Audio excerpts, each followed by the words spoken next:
इससे पहले कि सिंह परिवार का कोई सदस्य अभिनव को कुछ कह पाता, बीच में चिराग ही बोल पड़ा।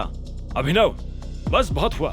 अब अगर एक बार और तूने अपनी गंदी जुबान खोली ना तो मैं दिख नहीं रहा, सामने मिस्टर सिंह खड़े हैं। तेरे जैसे फटीचर उनसे नजर तक नहीं मिलाते और तू उनसे जुबान लड़ा रहा है। अभिनव चिराग की ओर पलटा और उससे एक पल के लिए घूरने के बाद धीरे से बोल पड़ा। मैं मेरे परिवार से बात कर रहा हूँ। ये एक पारिवारिक मामला है, बीच में टांग मत अड़ा, नहीं तो तोड़ के हाथ में दे दूंगा।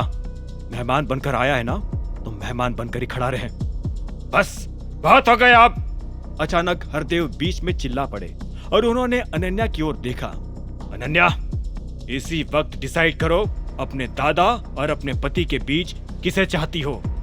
हरदेव की बात सुनकर शर्मिला भी चिल्लाते हुए बोली, निकलो यहाँ से अभिनव। इस वक्त सनी उठकर अभिनव के पीछे उसे मारने के लिए दौड़ पड़ा। निकलने से पहले थोड़ा हाथ तो साफ करने दो इस पर। सनी ने अभिनव के सिर पर मुक्का मारने की कोशिश की, लेकिन अभिनव ने तुरंत ही अपना सिर नीचे झुकाया और बच गया। हवा में मुक्का चलाते हुए सनी अपने उसी हाथ के बल से जमीन पर गिर गया जिसमें उसे दर्द हो रहा था। खड़ा क्या है, निकल। सनी को गिरते देख शर्मिला इस बार जोर से अभिनव पर चिल्लाई। वो इतना जोर से चिल्लाई कि उसकी आवाज पूरे हॉल में गूंजने लगी। शर्मिला का गुस्सा 7वें आसमान पर था।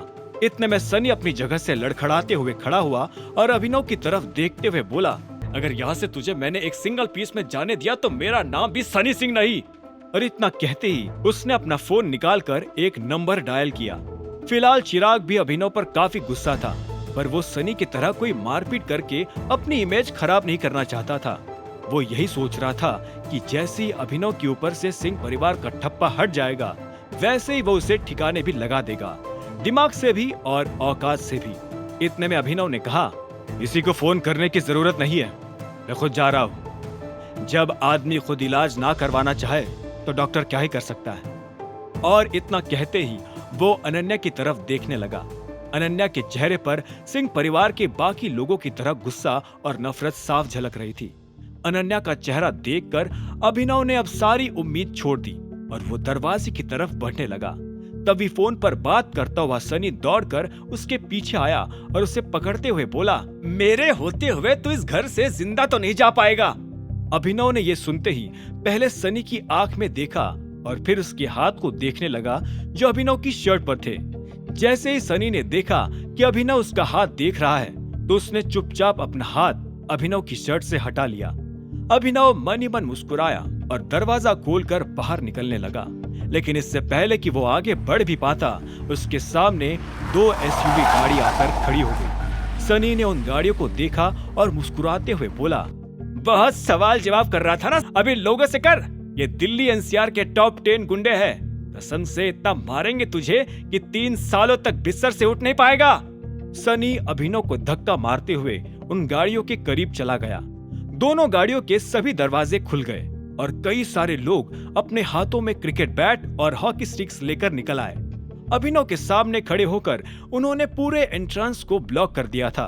उन्हें देखकर अभिनव ने अपनी मुट्ठी भींच ली।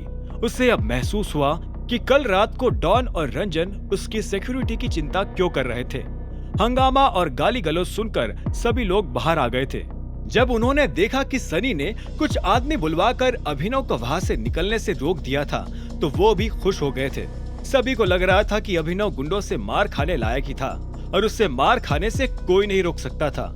आखिर कोई फटीचर बड़े लोगों के बीच ज्यादा सवाल जवाब करेगा तो उसका ये हाल तो होना ही था। आज तुझे पता चलेगा सनी सिंह कौन है। सनी ने अभिनव की ओर देखकर चिल्लाया, ये सब लोग तो है ही मदद के लिए, लेकिन तेरी हड्डी पसली एक करने के लिए मैंने एक स्पेशल आदमी को बुलाया है। रुक। सनी पहले गाड़ी की पैसेंजर सीट की ओर गया और उसने धीरे से दरवाजा खोला। आने के लिए थैंक यू डॉन भाई।